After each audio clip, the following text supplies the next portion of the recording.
కొమ్మచ్చెరు వచ్చి boat ride ఎట్లా miss చేస్తాం. సో అంత ఫ్యామిలీని తీసుకొని బోట్ రైడ్ చేద్దామని వెళ్ళినాం. సో అమ్మమ్మ నాకు చెప్తుంది ఏంటంటే చెవులకు మంచిగా కట్టుకో, గాలి పోతుంది అని చెప్తుంది. ఇంకా బోట్లో కూర్చున్నాం అందరం.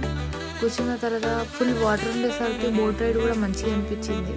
ఇది స్పీడ్ బోటింగ్ కాదు కానీ నార్మల్ బోటింగ్ మంచిగా అనిపించింది. ఎందుకంటే మన ఫ్యామిలీతో ఉన్నాం కదా.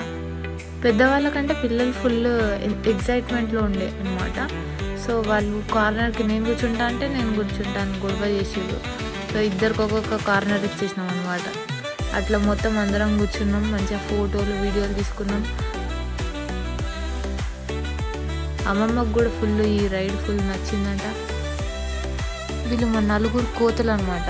ఫోటో నేను చెల్లతో దిగుతా అంటే నేను చెల్లతో దిగుతాను లొల్లి. సో ఇట్లా మేనేజ్ చేసేసినాం అనమాట. ఇట్లా కూర్చోబెట్టి ఒక ఫోటో తీసినాం. బాయ్.